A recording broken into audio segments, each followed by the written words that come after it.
Bună seara, sunt Monica Radulescu și suntem live la o nouă ediție Wikimedica by Regina Maria și astăzi vorbim despre problemele prostatei, care sunt semnele care ar trebui să trimită la medic, cum prevenim cancerul de prostată și care este tratamentul chirurgical robotic al acestei boli. Alături de mine este domnul dr. Cristian Iatagan, medic primar urologie Ponderas Academic Hospital. Bună seara! Bună seara! Mulțumim tare mult pentru prezență! Vă mulțumesc pentru invitație! Știm că bărbații ajung ceva mai greu la medic și o să vorbim imediat despre asta. Poate după această discuție domnul doctor o să vă încurajeze să mergeți la controale și să preveniți toate complicațiile care pot să apară. Și aș vrea să începem prin a spune ce este prostata și care este rolul ei în organism, pentru că știu că sunt oameni care încă nu știu care este rolul ei în corp. Într-adevăr, aveți dreptate, toate statisticile și studiile arată că noi bărbații avem o pornire mai grea către medic. Mi-este greu să vă spun, în apărarea noastră este totuși o tendință în întreaga Europa. Și de obicei împinși de partenerele de viață. Da, din fericire pentru noi, doamnele din jurul nostru, mai devreme sau mai târziu au grijă să facem ceea ce trebuie făcut, dar este o realitate. Sperăm ca ușor, ușor lucrurile să se schimbe. Referitor la prostată, prostata într-adevăr este o glandă pe care doar noi bărbații o avem. Este complet dezvoltată în jurul vârstei de 20-25 de ani. Este de mărimea unei nuci și este situată imediat sub vezica urinară, practic înglobând uretra, canalul care transportă urină. Este o glandă, secretă niște produși care fac parte din ejaculare și are în organismul nostru funcții legate de partea sexuală, reproductivă, în special legată de ejaculare. Particularitatea este că tendința este de a crește în timp cu vârsta. Practic, această nucă situată sub vezica urinară începe să crească după vârsta de 20-25 de ani. Este cumva o creștere firească, este modul prostatei de a îmbătrâni alături de noi, numai că de obicei după vârsta de 50 de ani începem să resimțim semnele acestei creșteri ale prostatei. Vorbim despre o hipertrofie benignă, despre o creștere obișnuită, necanceroasă a prostatei, dar care prin volum începe să dea o simptomatologie urinară. Practic, un bărbat de obicei trecut de vârsta de 50 de ani, a cărui prostată și-a dublat dimensiunile față de prostata aceluiași bărbat în prima tinerețe, începe să aibă o oarecare simptomatologie urinară. Poate urinează un pic mai des, poate urinează un pic mai cu dificultate, poate începe noaptea să se trezească să urineze și aceasta este simptomatologia care ar trebui să îndrume un bărbat către un consult urologic alături de vârsta de 50 de ani. Și dacă apare înainte de această vârstă, pentru că mai sunt bărbați tineri care... Sigur. Genul acesta de simptomatologie nu este specific prostatei. Modul acesta de a urina un pic mai altfel poate să apară în infecții, în inflamații și, simplificând foarte mult, este de bun simț că de fiecare dată când un bărbat, indiferent de vârstă, acuză o astfel de simptomatologie, apare ceva neobișnuit și deranjant în modul în care urina, trebuie să se prezinte la urolog. Menționez că, în schimb, odată după împlinirea vârstei de 50 de ani, în mod clasic se pare că mai nou chiar după 45 de ani ar fi prudent, dar ca să simplificăm foarte mult, după vârsta de 50 de ani, orice bărbat, doar datorită faptului că este bărbat și a împlinit 50 de ani, ar trebui să facă o dată pe an un control urologic. Și ce înseamnă acest control urologic? În primul rând sunt niște analize. Sigur, sunt niște analize uzuale de urină care pot să ne arate, prezența unei infecții urinare, diferite informații, dar cu adevărat important și particular prostatei și bărbaților este o analiză de sânge care se numește PSA, este antigenul specific prostatic, este o proteină secretată de prostata noastră, iar prezența într-o cantitate crescută în sânge acestei proteine ne spune nouă că niște celule din prostată se comportă altfel decât ar trebui.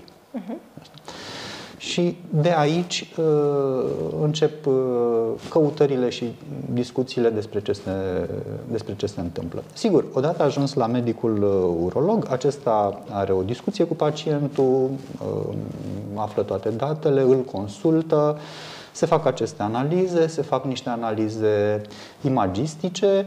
De cele mai multe ori este vorba de o banală ecografie cu care se începe și care poate să determine volumul prostatei și o grămadă de alte informații. Iar dacă situația pacientului, simptomatologia lui, rezultatele analizelor ridică niște semne de întrebare, se poate trece la niște analize mai amănunțite.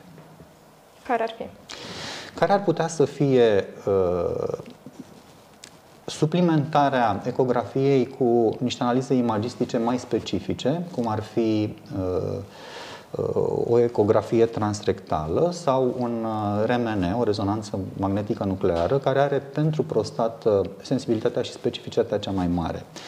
Simplificând foarte mult, dacă simptomatologia și analizele fac medicul urolog să se gândească la o suferință a prostatei, cum v-am spus, la faptul că s-ar putea ca ceva să se întâmple ciudat la nivelul prostatei, atunci urologul recomandă aceste investigații.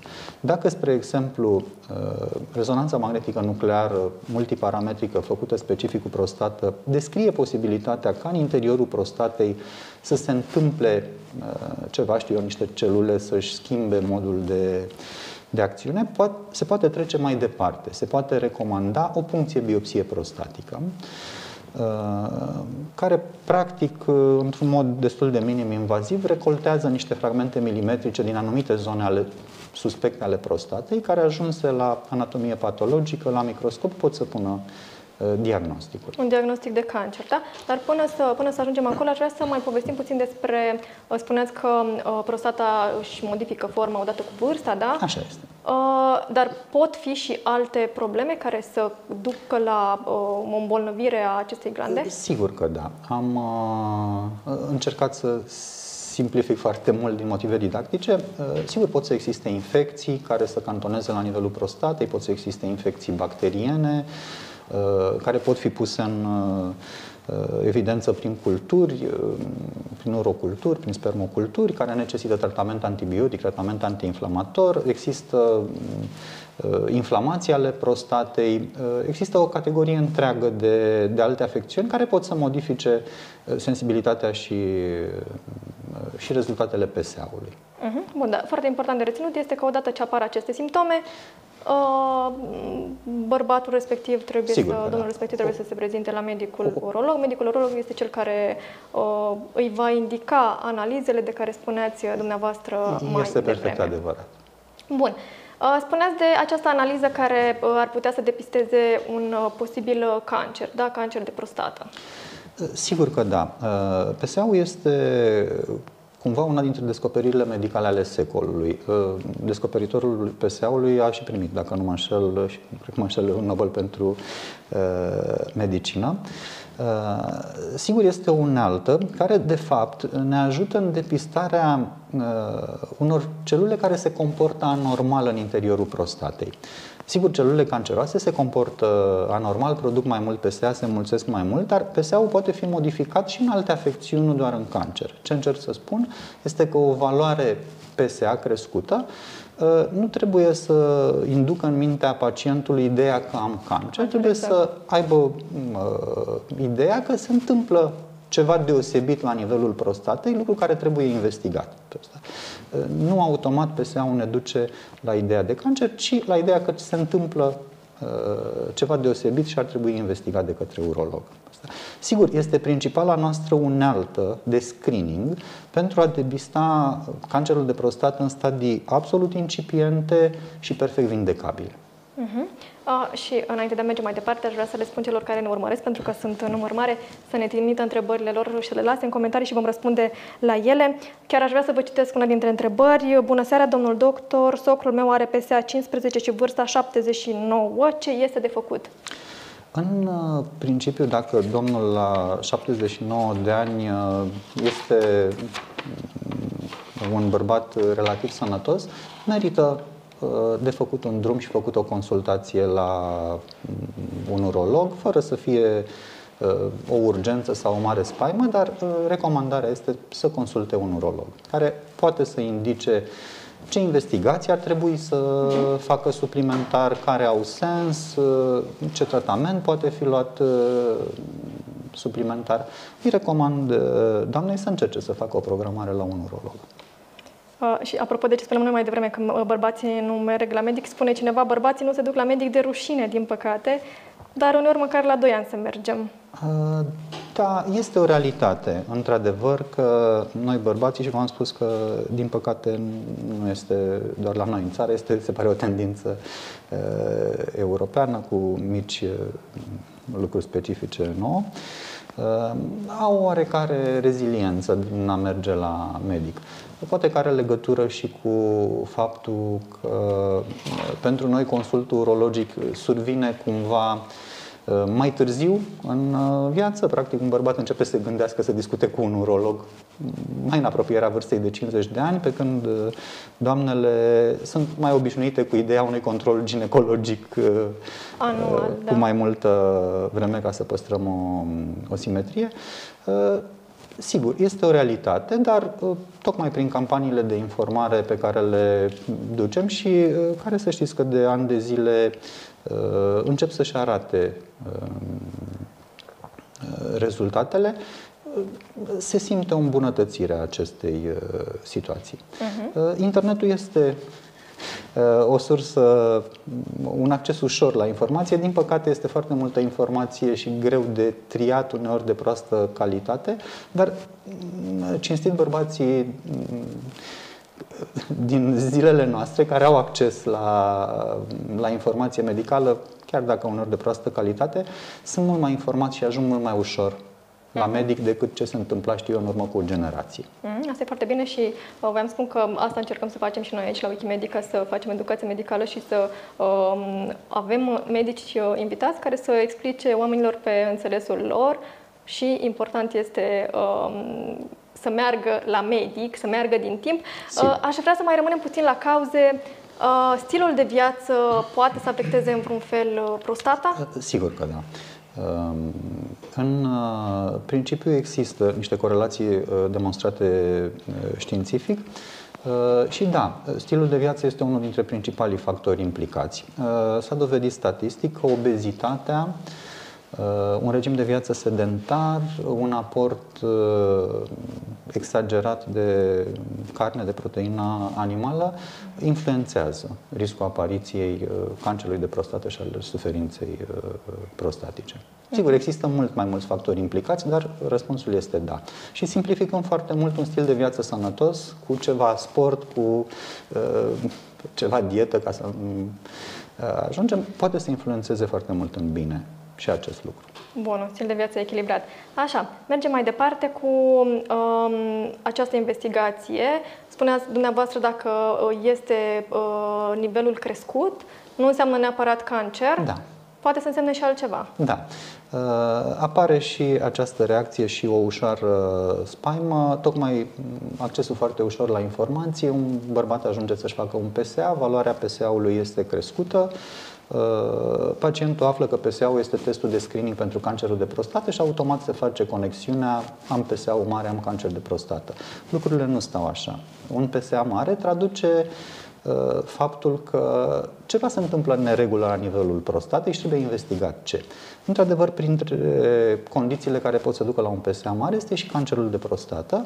PSA-ul ne permite nouă să îl descoperim în niște stadii absolut incipiente, în niște stadii în care pacientul nu simte nimic altceva. Este un om fără niciun fel de simptomatologie, complet sănătos clinic și sigur că depistat în aceste stadii, cancerul de prostată este perfect curabil. Acum, fiindcă am ajuns cumva în sfera aceasta, cancerul de prostată este o mare problemă de sănătate publică. Este cel mai frecvent cancer diagnosticat la bărbații din Europa peste 50 de ani și a doua cauză de mortalitate prin cancer la bărbații din Europa. Este o problemă de sănătate publică. Și atunci, cu atât mai mult informarea de orice fel și screeningul și testarea cât mai precoce sunt benefice la un alt nivel decât la nivelul personal al pacientului, cel al întregii societăți. Iar aici mai este o particularitate. Cancerul de prostată de cele mai multe ori avansează extrem de lent. Este un cancer atipic, asta, care progresează extrem de lent și care ne permite, și asimptomatic, și care ne permite o perioadă destul de lungă în care să-l depistăm între niște stadii incipiente și perfect vindecabil.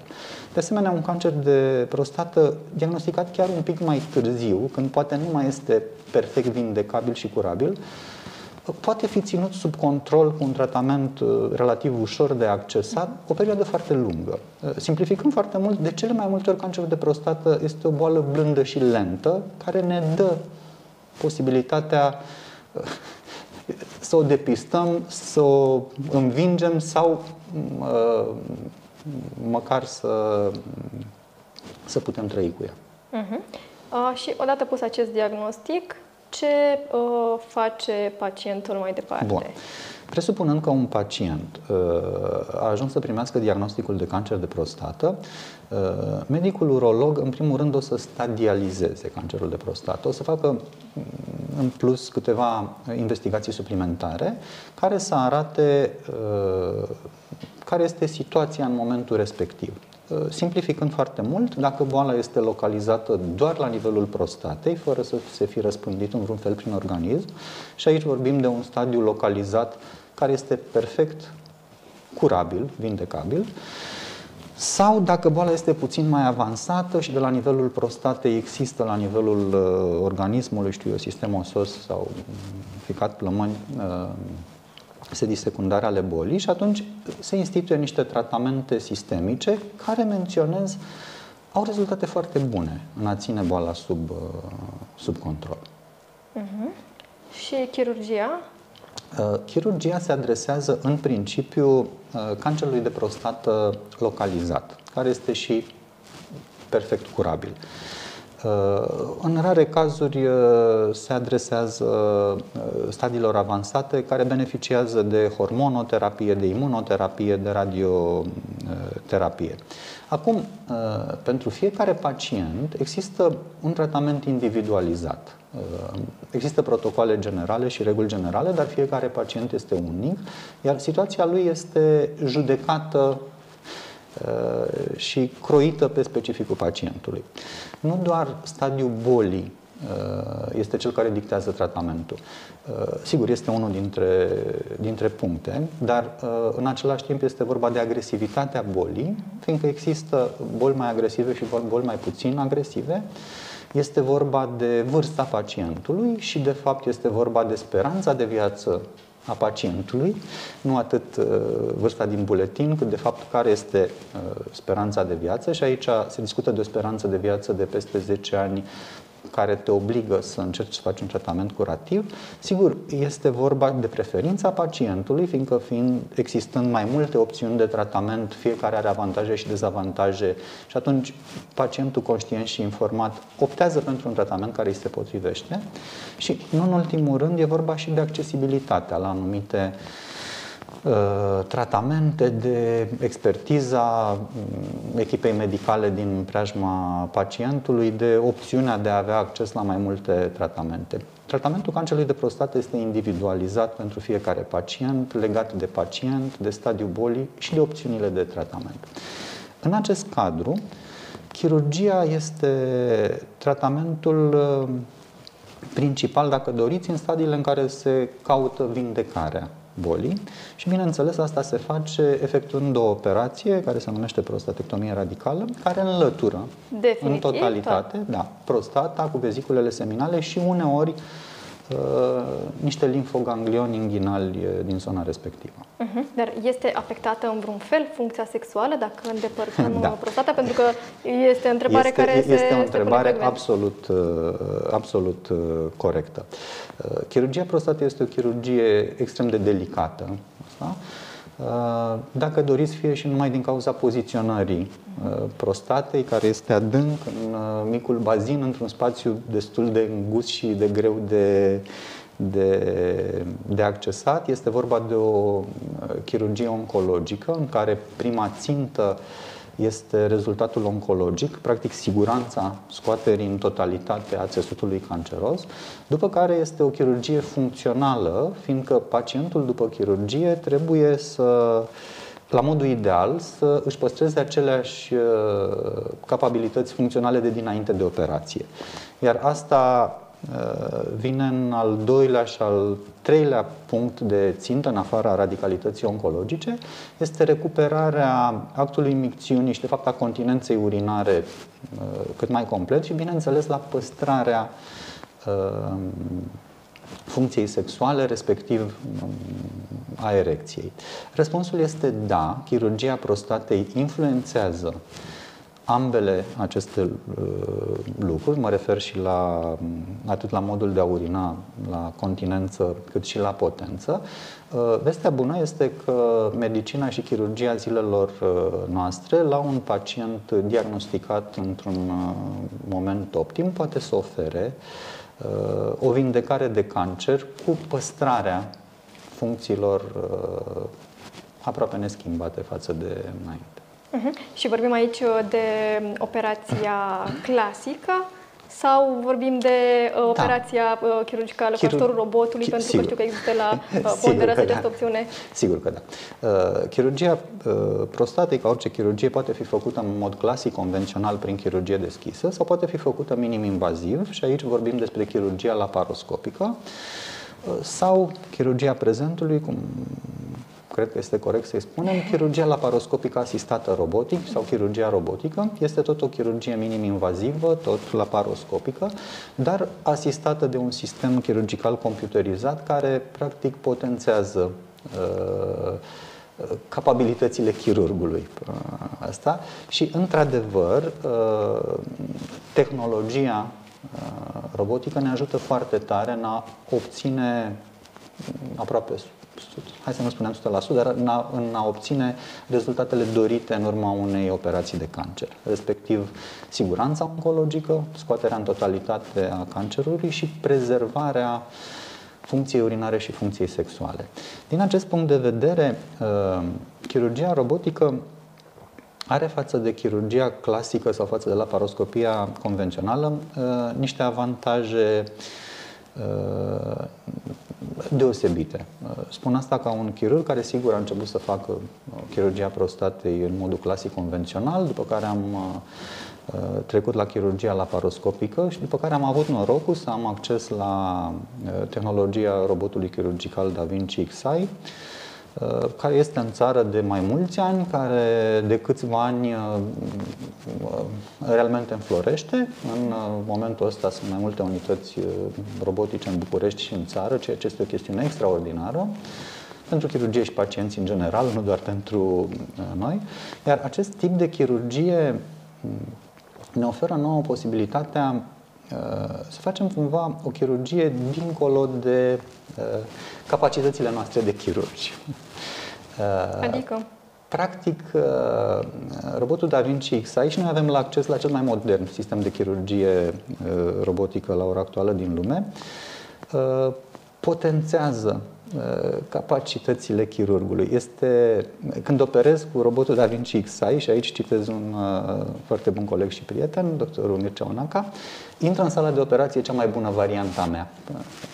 Sigur, urologul face operația chirurgicală. Ca să nu înțeleagă oamenii că rămân pe mâinile robotul nu face nimic singur pe asta. Dar, practic, robotul chirurgical îi oferă chirurgului o vedere dincolo de limitele vederii umane. Practic avem printr-o cameră 3D HD, avem o imagine din interiorul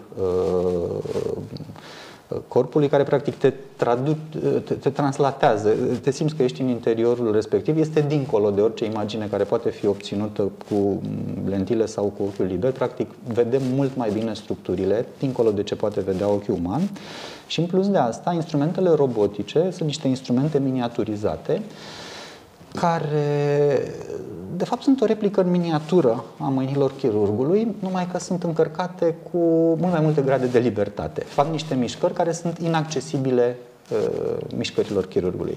Mișcările brațelor robotice sunt de fapt mișcările pe care chirurgul le face la consolă, dar pe care sistemul robotic le filtrează și le scalează. Asta permite ca o mișcare făcută de mine la consolă să fie reprodusă în interiorul pacientului de o mișcare perfect liniară și reproducând la o treime cu mare finețe mișcarea pe care o poate face mâna umană.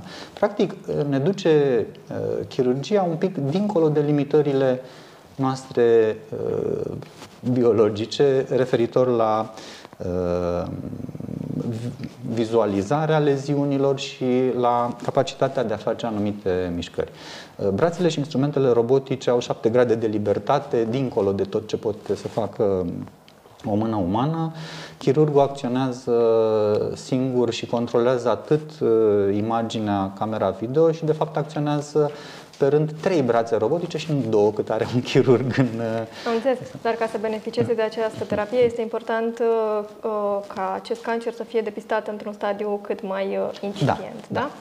Condiția principală pentru a te califica la o intervenție chirurgicală pentru cancer de prostată este diagnosticarea într-un stadiu localizat și vindecabil.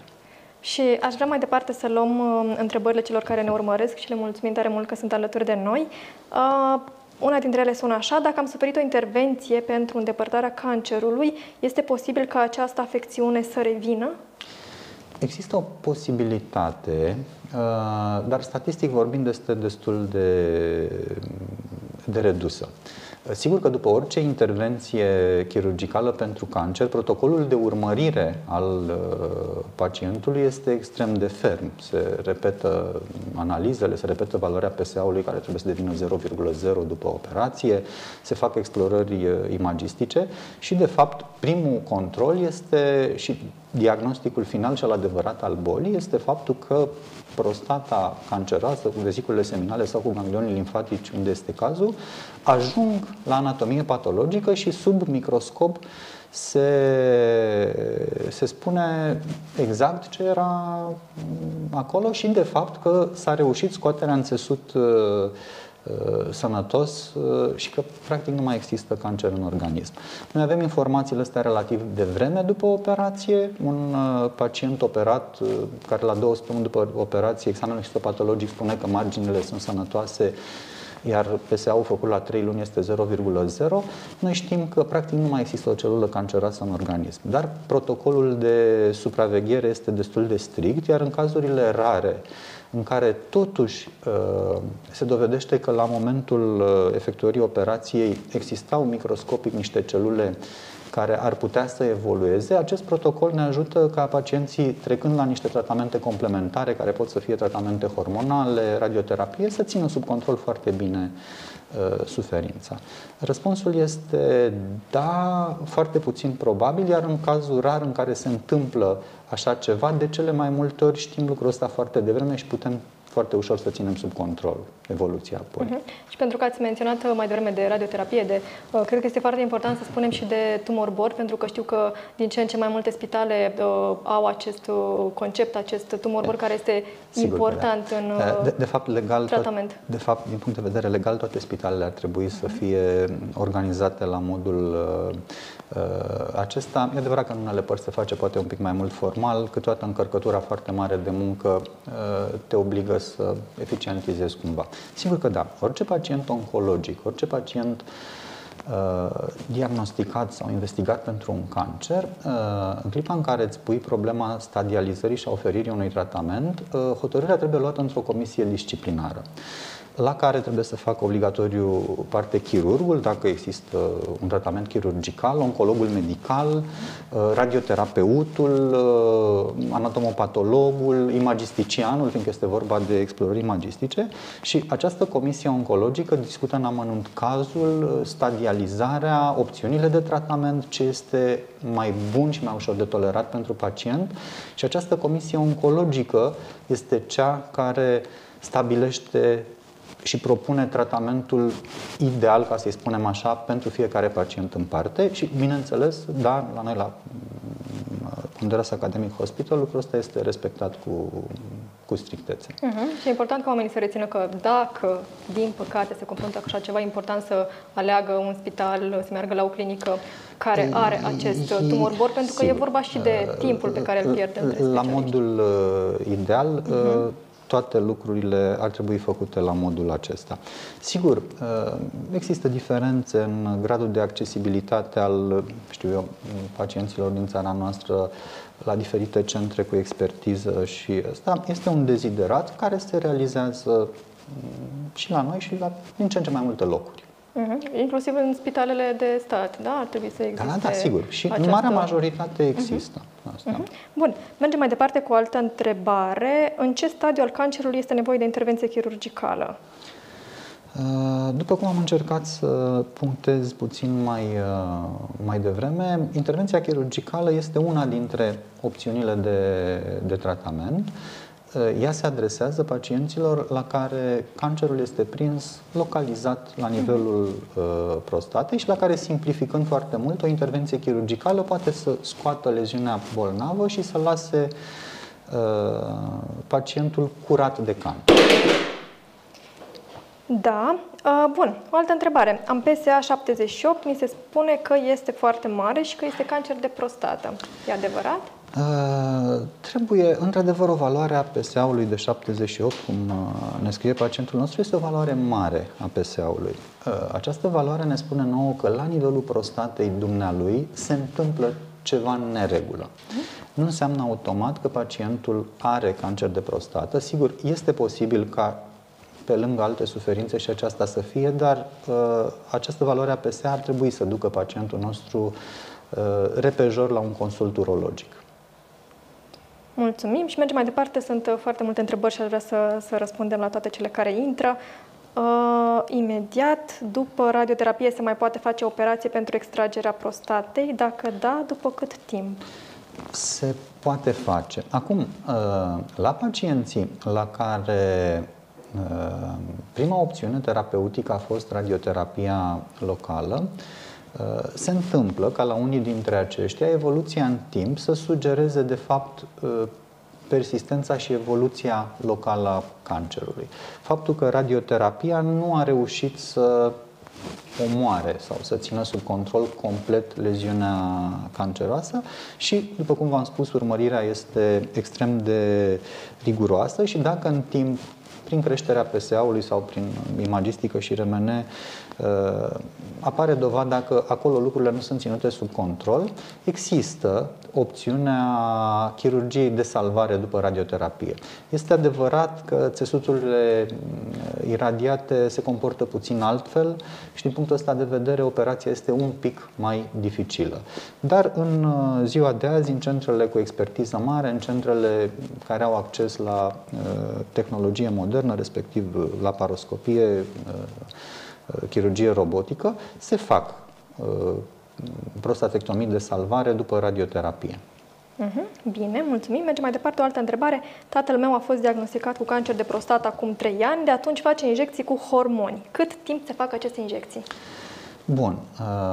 Pacientul despre care vorbim este luat în evidență oncologică, este sub un tratament hormonal ghidat și controlat de către medicul oncolog, de către oncologul medical. În principiu, dacă s-a optat pentru acest tratament, medicul oncolog este cel care, în funcție de răspunsul organismului, poate să spună dacă la un moment dat se poate încerca întreruperea tratamentului sau dacă tratamentul trebuie menținut permanent tot restul vieții. Bine, vă citesc o altă întrebare. V-am spus că sunt foarte multe și le mulțumim celor care ne urmăresc. Infecțiile urinare pot influența valoarea PSA? Da, răspunsul este da, o infecție urinară care ajunge să afecteze și prostata, prin inflamația adusă poate să crească valoarea PSA-ului. De cele mai multe ori, tratarea corectă a infecției urinare de către un urolog duce la revenirea PSA-ului la valori normale. Aici revin la ce am spus mai devreme, o valoare a PSA mare nu înseamnă neapărat cancer, înseamnă o situație deosebită la nivelul prostatei, care poate să fie dată și de inflamația celulelor prostatice. Și o altă întrebare legată de alimentație, că tot spuneați dumneavoastră mai devreme de consumul de carne. Un pacient cu tumoră malignă are voie să consume proteină animală și dacă joacă alimentația un rol în tratarea cancerului de prostată? Din păcate, în tratarea cancerului de prostată, alimentația și diferite alte suplimente și regimuri nu joacă niciun rol. Nu există date, evidence-based medicine, medicină bazată pe dovezi, care să recomande așa ceva. Nu există o contraindicație a aportului de proteină animală în cancerul de prostată. În principiu, nu există o contraindicație de alimentație, omul trebuie să se alimenteze echilibrat și sănătos. Ba chiar aș face o mențiune, pot fi mai periculoase tot felul de regimuri alimentare extrem de restrictive, care pot să aducă un pacient realmente sănătos și cu o boală ținută foarte bine sub control într-o situație biologică deplorabilă. Am întâlnit astfel de situații în care pacienți, sigur diagnosticați cu un cancer, tratați absolut corect, știu eu, chirurgical sau medicamentos sau hormonal sau altfel, au ținut diferite regimuri alimentare care nu au avut și nici nu au un efect benefic pentru evoluția bolii, dar care au adus pacientul într-o stare biologică realmente precară, care practic au îmbolnăvit pacientul. Dar dacă, după ce primește acest diagnostic, pacientul decide să își schimbe puțin stilul de viață, poate că înainte consuma foarte multă carne, poate nu făcea mișcare. Sigur că da. Toți factorii favorizanți merită umblați la ei. Este, dacă doriți, o chestie de bun simț medical. Asta să încercăm să corectăm ce era greșit înainte. Dar un om care are un regim alimentar și un regim de viață normal nu trebuie să treacă în extreme care pot să fie mai dăunătoare. Sigur că activitatea fizică, un oarecare regim alimentar, lupta cu obezitatea și un regim alimentar civilizat sunt bune și e bine să fie făcute. Echilibru, cum spuneați mai devreme, cu siguranță. De cele mai multe ori este bine ca atunci când luăm decizii legate de alimentație și de, știu eu, stilul de viață, să consultăm totuși un specialist. Eu recomand pacienților mei care își pun astfel de probleme să discute cu un nutriționist. Este omul care are pregătirea specială și care poate pe fiecare pacient și suferință în parte să-i recomande lucrurile care chiar îl vor ajuta sau nu îi vor face mai mult rău. Da, pentru că se întâmplă de foarte multe ori ca oamenii care sunt diagnosticați cu cancer să renunțe definitiv la carne sau, cum spuneați, să treacă pe diverse diete. Sigur că da. Ca peste tot în viață, exagerările nu pot să facă bine. Mulțumesc. O altă întrebare. La un PSA cu valori de 0,4-0,6, urinarea este deasă. Indică vreo problemă? O urinare mai deasă decât este obișnuit pacientul, eventual apărută brusc și însoțită de altceva, sigur că indică o problemă. Nu există o legătură între valoarea PSA-ului, care întâmplător la pacientul respectiv este o valoare foarte bună, care nu ridică semne de întrebare, cu suferința urinară. Suferința urinară poate să fie dată de o grămadă de lucruri, de la infecții, pietre, hiperplazie benignă a prostatei și ar trebui, dacă există această suferință urinară, să-l îndrepte la un consult urologic. În regulă. Mergem mai departe cu o altă întrebare. Ce tratament recomandați bolnavilor de prostată cu PSA 3,85? Întrebarea este puțin simplistă. Nu valoarea PSA-ului recomandă un anumit tratament sau ceva de sensul ăsta. Nici măcar dimensiunea prostatei nu impune un anumit tratament. Trebuie făcută o corelație între suferința pacientului, dacă pacientul are sau nu are o suferință, între rezultatele explorărilor imagistice, așa, rezultatele consultului și, sigur, până la urmă, preferința pacientului pentru un anumit tratament. Dar răspunsul meu pentru pacientul respectiv este să consulte un medic urolog căruia să-i spună simptomatologia, suferința și temerile lui în ultimă instanță și cu siguranță medicul urolog o să-l îndrume către cea mai bună atitudine în situația lui particulară. Exact, pentru că, așa cum ați spus chiar mai devreme, este important ca tratamentul să fie individualizat, pentru că suntem diferiți, boala reacționează diferit și e important să fie tratamentul Medicina personalizat. zilelor noastre doar așa vede lucrurile. Să vedem dacă mai sunt întrebări. Da, soțul meu are PSA 15,2 și s-a pus cod diagnostic 134. Este posibil să fie cancer? O să revin, cred că repet un pic tratamentul, dar sensul emisiunii noastre acesta este informarea. Un PSA mărit de valoarea respectivă ne spune că se întâmplă ceva în neregulă la nivelul prostatei. Nu este neapărat nevoie să fie vorba de un cancer de prostată, valoarea PSA-ului mare poate să fie explicată și de alte lucruri, dar valoarea PSA-ului acesta ar trebui să ducă pacientul la un consult urologic. Bun, dacă nu mai sunt întrebări, aș vrea să tragem niște concluzii și cu ce ar trebui să rămână cei care ne-au urmărit dincolo de această informație că un PSA mărit nu înseamnă neapărat că este un cancer. Aș vorbi puțin așa pe final, am zis noi și la început despre prevenție și despre cât de important este ca bărbații să meargă la urolog, să lase rușinea la o parte și să meargă la medic. În principiu, orice bărbat care împlinește vârsta de 50 de ani ar trebui ca o dată pe an să facă un consult urologic. Măcar acest PSA ca unealtă de screening pentru cancerul de prostată, care este o problemă de sănătate publică, dar care poate fi diagnosticată și vindecată foarte devreme, ar trebui să o facem o dată pe an. Cei care în familie au avut frați, tați cu cancer de prostată ar trebui să o facă chiar mai devreme, de la 45 de ani. Și iarăși, simplificând foarte mult, de fapt orice bărbat care simte că ceva este neobișnuit în sensul de neregulă cu, știu eu, modul de a urina sau cu funcția sexuală sau cu asta, să se prezinte la un consult urologic fără niciun fel de reținere. Mulțumim tare, tare mult pentru că ați răspuns tuturor întrebărilor noastre. Și eu vă mulțumesc și sper să fi fost de folos ascultătorilor noștri. Cu siguranță, și rămânem cu această concluzie pe care ați spus-o dumneavoastră mai devreme. Le mulțumim celor care ne-au urmărit pentru că a fost în număr mare și ne-au și trimis multe întrebări. Așa cum spuneți dumneavoastră, să le fie de folos, să aveți grijă de voi și să ne vedem cu bine.